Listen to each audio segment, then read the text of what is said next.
ये love story रोने पर मजबूर कर देगी।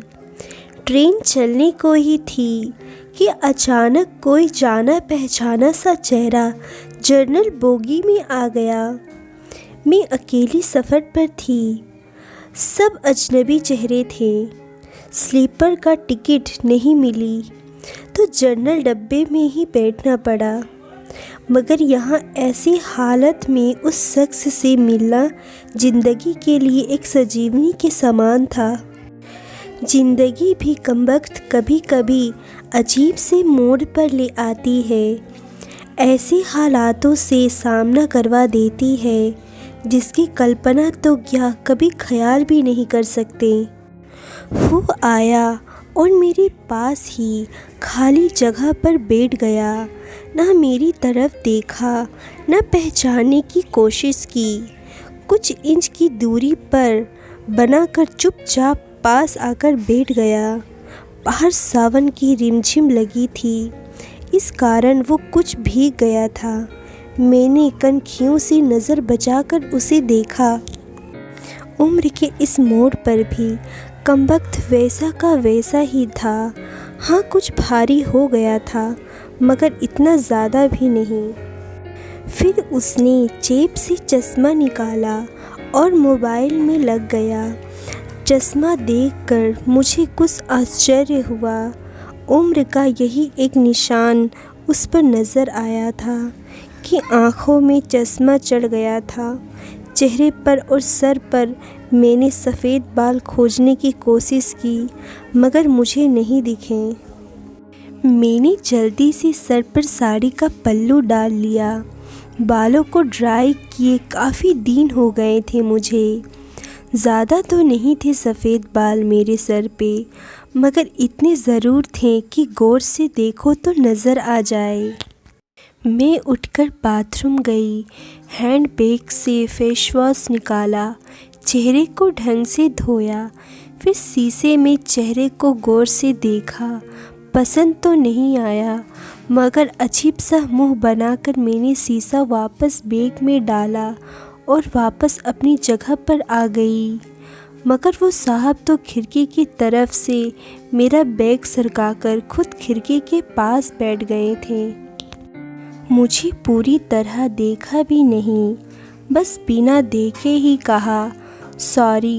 भाग कर चढ़ा तो पसीना आ गया था। थोड़ा सूख जाए फिर अपनी जगह बैठ जाऊंगा। फिर वो अपने मोबाइल में लग गया। मेरी इच्छा जानने की कोशिश भी नहीं की।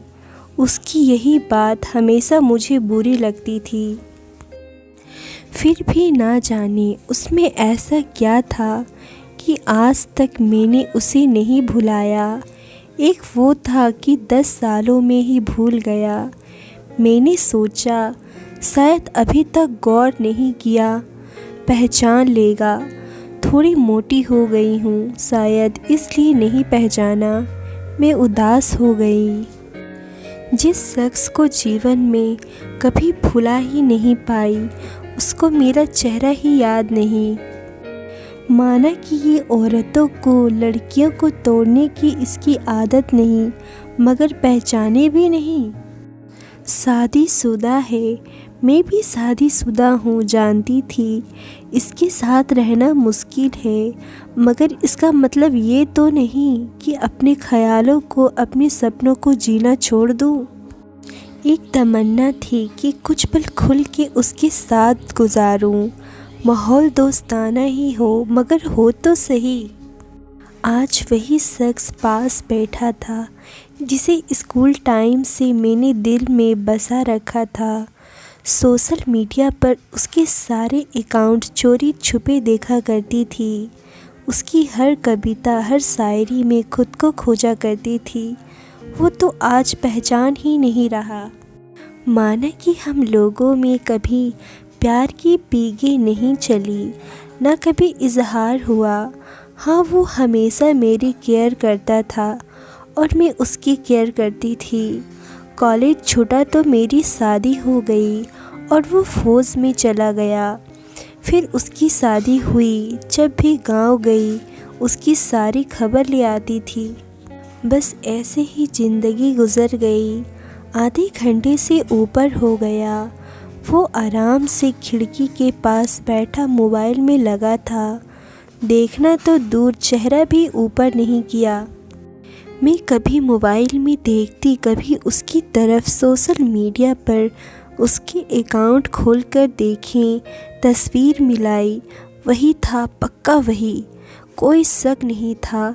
वैसे भी हम महिलाएं पहचानने में कभी भी धोखा नहीं खा सकती। 20 साल बाद भी सिर्फ आँखों से पहचान ले। फिर और कुछ वक्त गुज़रा। माहौल वैसा का वैसा था, बस पहलू बदलती रही। फिर अचानक टीटी आ गया। सबसे टिकट पूछ रहा था। मैंने अपना टिकट दिखा दिया। उससे पूछा तो उसने कहा नहीं है। टीटी बोला फ़ाइन लगेगा। वो बोला लगा दो। टीटी कहाँ का टिकट बनाऊँ? उसने जल्दी से जवाब नहीं दिया। मेरी तरफ देखने लगा। मैं कुछ समझी नहीं। उसने मेरे हाथ में थमी टिकट को गौर से देखा। फिर टीटी से बोला कानपुर। टीटी ने कानपुर की टिकट बनाकर दी और पैसे लेकर चला गया। वो फिर से मोबाइल में तल्लीन हो गया। आखिर मुझसे रहा नहीं गया। मैंने पूछ ही लिया, कानपुर में कहाँ रहते हो? वो मोबाइल में नज़रें गड़ाए हुए ही बोला कहीं नहीं। वो चुप हो गया तो मैं फिर से बोली, किसी काम से जा रहे हो? वो बोला हाँ। अब मैं चुप हो गई। वो अजनबी की तरह बात कर रहा था और अजनबी से कैसे पूछ लूँ कि किस काम से जा रहे हो। कुछ देर चुप रहने के बाद फिर मैंने पूछ ही लिया, वहाँ शायद आप नौकरी करते हो? उसने कहा नहीं। मैंने फिर हिम्मत करके पूछा, तो किसी से मिलने जा रहे हो? वही सचिप्त उत्तर, नहीं। आखिरी जवाब सुनकर मेरी हिम्मत नहीं हुई कि और भी कुछ पूछूं। अजीब आदमी था, बिना काम का सफ़र कर रहा था। मैं मुंह फेर कर अपने मोबाइल में लग गई। कुछ देर बाद खुद ही बोला, ये भी पूछ लो क्यों जा रहा हूँ कानपुर। मेरे मुंह से जल्दी से निकला, बताओ क्यों जा रहे हो? फिर अपने ही उतावलेपन पर मुझे शर्म सी आ गई। उसने थोड़ा सा मुस्कुराते हुए कहा, एक पुरानी दोस्त मिल गई जो आज अकेली सफ़र पर जा रही थी। फौजी आदमी हूँ, सुरक्षा करना मेरा कर्तव्य है। अकेले कैसे जाने देता, इसलिए उसे कानपुर तक छोड़ने जा रहा हूँ। इतना सुनकर मेरा दिल जोर से धड़का। नॉर्मल नहीं रह सकी मैं, मगर मन के भावों को दबाने का असफल प्रयत्न करते हुए मैंने हिम्मत करके फिर पूछा, कहाँ है वो दोस्त? कमबख्त फिर मुस्कुराता हुआ बोला, यही मेरे पास बैठी है ना।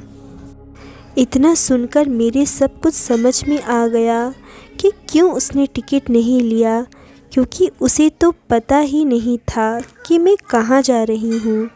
सिर्फ़ और सिर्फ मेरे लिए वो दिल्ली से कानपुर का सफ़र कर रहा था। जानकर इतनी खुशी मिली कि आँखों में आंसू आ गए। दिल के भीतर एक गोला सा बना और फट गया। परिणाम में आँखें तो भीगनी ही थी। बोला, रो क्यों रही हो? मैं बस इतनी ही कह पाई, तुम मर्द हो, नहीं समझ सकते। वो बोला, क्योंकि थोड़ा बहुत लिख लेता हूँ, इसलिए एक कवि और लेखक भी हूँ, सब समझ सकता हूँ। मैंने खुद को संभालते हुए कहा, शुक्रिया मुझे पहचानने के लिए और मेरे लिए इतना टाइम निकालने के लिए। वो बोला, प्लेटफॉर्म पर अकेली घूम रही थी, कोई साथ नहीं दिखा तो आना पड़ा। कल ही रक्षाबंधन था, इसलिए बहुत भीड़ है। तुमको यूँ अकेले सफ़र नहीं करना चाहिए। क्या करती, उनको छुट्टी नहीं मिल रही थी और भाई वहाँ दिल्ली में आकर बस गए। राखी बांधने तो आना ही था। मैंने मजबूरी बताई। ऐसे भाइयों को राखी बांधने आई हो जिनको ये भी फ़िक्र नहीं है कि बहन इतना लंबा सफ़र अकेले कैसे करेगी। भाई शादी के बाद रहे ही नहीं, भाभीयों के हो गए, मम्मी पापा रहे नहीं। कहकर मैं उदास हो गई। वो फिर बोला, तो पति को समझना चाहिए, उनकी बहुत बिजी लाइफ है, मैं ज़्यादा डिस्टर्ब नहीं करती और आजकल इतना ख़तरा नहीं रहा, कर लेती हूँ मैं अकेले सफ़र। तुम अपनी सुनाओ, कैसे हो? अच्छा हूँ, कट रही है ज़िंदगी। मेरी याद आती थी क्या? मैंने हिम्मत करके पूछा। वो चुप हो गया, कुछ नहीं बोला। तो मैं फिर बोली, सॉरी, यूँ ही पूछ लिया, अब तो परिपक्व हो गए हैं, कर सकते हैं ऐसी बातें। उसने शर्ट की बाजू की बटन खोलकर हाथ में पहना वो तांबे का कड़ा दिखाया जो मैंने ही फ्रेंडशिप डे पर उसे दिया था। बोला, याद तो नहीं आती, पर कमबख्त ये तेरी याद दिला देता था। कड़ा देखकर दिल को बहुत सुकून मिला। मैं बोली, कभी संपर्क क्यों नहीं किया? वो बोला, डिस्टर्ब नहीं करना चाहता था, तुम्हारी अपनी ज़िंदगी है और मेरी अपनी ज़िंदगी है। मैंने डरते डरते पूछा, तुम्हें छू लूँ? वो बोला, पाप नहीं लगेगा? मैं बोली, नहीं, छूने से नहीं लगता। और फिर मैं कानपुर तक उसका हाथ पकड़कर बैठी रही। बहुत सी बातें हुई। ज़िंदगी का एक ऐसा यादगार दिन था जिसे आखिरी सांस तक नहीं भुला पाऊंगी। वो मुझे सुरक्षित घर छोड़कर गया, रुका नहीं, बाहर से ही चला गया। जम्मू थी उसकी ड्यूटी, चला गया। उसके बाद उससे कभी बात नहीं हुई क्योंकि हम दोनों ने एक दूसरे के फ़ोन नंबर नहीं लिए। हालांकि हमारे बीच कभी भी नापाक कुछ भी नहीं हुआ। एक पवित्र सा रिश्ता था, मगर रिश्तों की गरिमा बनाए रखना ज़रूरी था। फिर ठीक 1 महीने बाद मैंने अखबार में पढ़ा कि वो देश के लिए शहीद हो गया। क्या गुजरी होगी मुझ पर वर्णन नहीं कर सकती। उसके परिवार पर क्या गुजरी होगी पता नहीं। लोक लाज के डर से मैं उसके अंतिम दर्शन भी नहीं कर सकी। आज उससे मिले 1 साल हो गया है। आज भी रक्षाबंधन का दूसरा दिन है। आज भी सफ़र कर रही हूँ। दिल्ली से कानपुर जा रही हूँ। जानबूझकर जनरल डब्बे का टिकट लिया है मैंने।